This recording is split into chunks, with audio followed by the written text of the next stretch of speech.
ബസ്സിൽ കയറാൻ നേരമാണ് ആദിയും പാച്ചുവും ശംഖുവും ആ കാഴ്ച കണ്ടത്. നിലത്തു വീണ് കിടക്കുന്ന ഒരു കണ്ണട. അതിനെ അവഗണിക്കാൻ ഈ കുഞ്ഞു മനസ്സുകൾക്കായില്ല. ഒരു കണ്ണട കളഞ്ഞു കിട്ടി. ചാകുമ്പോൾ പാച്ചുവാണ് ആദ്യം എടുത്ത് കാണിച്ചു തന്നെ നമുക്ക് രണ്ടാക്കും. അന്നേരം പാച്ചു പറഞ്ഞു നമുക്ക് കുറിപ്പുകളൊക്കെ എഴുതിയിട്ട് വെക്കാം, അത് അതിൻ്റെ ഉടമസ്ഥ തന്നെ തിരിഞ്ഞിട്ട് എടുത്തോളൂന്ന്. ശംഖു പറഞ്ഞു നമുക്ക് കുറച്ചും കൂടി നിൽക്കാം, പെരുതി എന്നൊരു കൊടുക്കാൻ പറഞ്ഞിട്ട് പെരുതി എന്നിട്ട് കൊടുക്കാൻ പറഞ്ഞു. എന്നിട്ട് വൈദ്യ കൊണ്ട് നമ്മൾ തിരിച്ചിട്ട് തന്നെ വീട്ടിലേക്ക് പോയത്. കണ്ണട ഓണറിന് ലഭിച്ചപ്പോൾ എനിക്ക് നല്ലോണം സന്തോഷം തോന്നി. പിന്നെ നാട്ടുകാരറിഞ്ഞു, പിന്നെ സ്കൂളിലെല്ലാം അറിഞ്ഞു, അവാർഡെല്ലാം തന്നു. മൂവരും നാടിന് തന്നെ മാതൃകയാണെന്ന് അധ്യാപകർ തന്നെ സാക്ഷ്യപ്പെടുത്തുന്നു. പൊതുവെ ന്യൂജൻ കുട്ടികളെക്കുറിച്ച് പരാതികളാണ് പൊതുവെ നമ്മൾ മുതിർന്ന ആളുകൾ പറയാം. പക്ഷേ നല്ല വർത്തമാനം കൊണ്ടും നല്ല ചിന്ത കൊണ്ടും മുതിർന്നവരെക്കാളും വളർന്ന മക്കളാണ് ഈ മക്കൾ എന്നുള്ളതാണ്.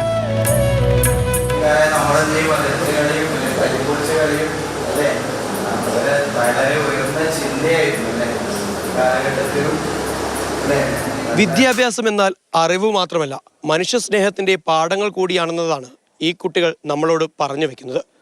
സാരംഗ് സുരേഷ്, മാതൃഭൂമി ന്യൂസ്, കാസർഗോഡ്.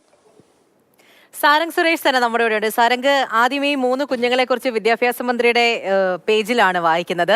അതിൽ തന്നെ അദ്ദേഹവും പറയുന്നുണ്ട് സത്യസന്ധതയൊക്കെ എന്താണ് എന്ന് നമ്മളെ ഈ കുഞ്ഞു മക്കൾ നമ്മളെ പഠിപ്പിച്ചു തരികയാണ് എന്നുള്ളത്.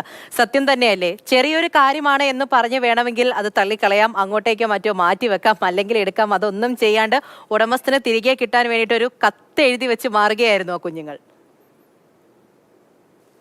ഇപ്പോഴത്തെ ഹൈസ്കൂൾ ഹയർ സെക്കൻഡറി വിദ്യാർത്ഥികൾ പൂർണ്ണമായും അക്രമകാരികളാണ് എന്നുള്ള ഒരു പൊതുധാരണ നമ്മുടെ സമൂഹത്തിനിടയിൽ ഉണ്ടായി വരുന്നുണ്ട്.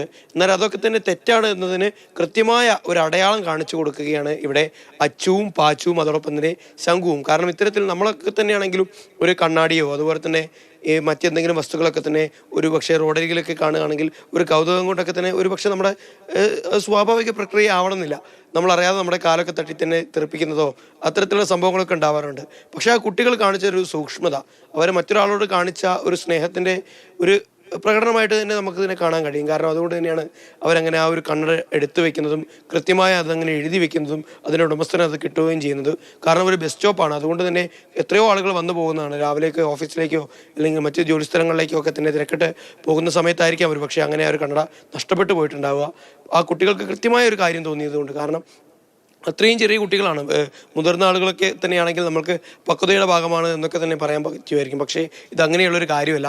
8ഉം 7ഉം 6ഉം ക്ലാസ്സുകളിൽ പഠിക്കുന്ന കുട്ടികൾക്കാണ് ഇങ്ങനെയൊരു തോന്നലുണ്ടായത് എന്ന് തന്നെയാണ് ഏറ്റവും പ്രധാനപ്പെട്ട ഒരു കാര്യം. കാരണം വിദ്യാഭ്യാസം കൊണ്ട് നമ്മൾ എന്താണോ ഉദ്ദേശിക്കുന്നത്, പ്രാഥമിക വിദ്യാഭ്യാസം കൊണ്ട് നമ്മൾ എന്താണോ ഉദ്ദേശിക്കുന്നത്, അത് കൃത്യമായി കുട്ടികൾക്ക് കിട്ടി എന്ന് തന്നെയാണ് നമുക്ക് ഈ സംഭവത്തോടെ മനസ്സിലാക്കാൻ സാധിക്കുന്നത്. ഇതുപോലുള്ള കൂടുതൽ ഉദാഹരണങ്ങൾ നമ്മുടെ സ്കൂളുകളിൽ നിന്ന് ഉണ്ടായി വരണം എന്നുള്ള ഒരു ഉദ്ദേശത്തോടു കൂടി തന്നെയാണ് വിദ്യാഭ്യാസ മന്ത്രി ഈ കുട്ടികളുടെ വിശേഷങ്ങൾ ഫേസ്ബുക്കിലൂടെയും അതോടൊപ്പം തന്നെ മറ്റ് സമൂഹ മാധ്യമങ്ങളിലൂടെയൊക്കെ തന്നെ പങ്കുവച്ചിട്ടുള്ളത്. ഇതുപോലുള്ള കുട്ടികൾ ഇനിയും ഉണ്ടായി വരണം. വിദ്യാഭ്യാസം എന്താണോ ഉദ്ദേശിക്കുന്നത് അതിൻ്റെ കൃത്യമായ സന്ദേശം, അതിൻ്റെ ആ ഒരു അന്തസത്ത മനസ്സിലാക്കി പഠിച്ചു വളർന്നു വരുന്ന കുട്ടികൾ ഉണ്ടാവുകയാണെങ്കിൽ ഒരിക്കലും നമ്മൾക്ക് ഇത്തരത്തിലുള്ള റാഗിംഗ്. ശരിയാണ് സാരംഗ്, ചെയ്തത് ചെറുതോ വലുതോ കാര്യമാണോ എന്നതിനെ സംബന്ധിച്ചൊന്നുമില്ല. ആ കുഞ്ഞുങ്ങൾ നമുക്ക് പകർന്നു തരുന്ന വലിയൊരു പാഠമുണ്ടല്ലേ, അത് തന്നെയാണ് വിദ്യാഭ്യാസ മന്ത്രി ഉൾപ്പെടെ പറയുന്നത്. എങ്ങനെ അഭിനന്ദിക്കാതിരിക്കും അല്ലേ? ശരി സാരംഗ്.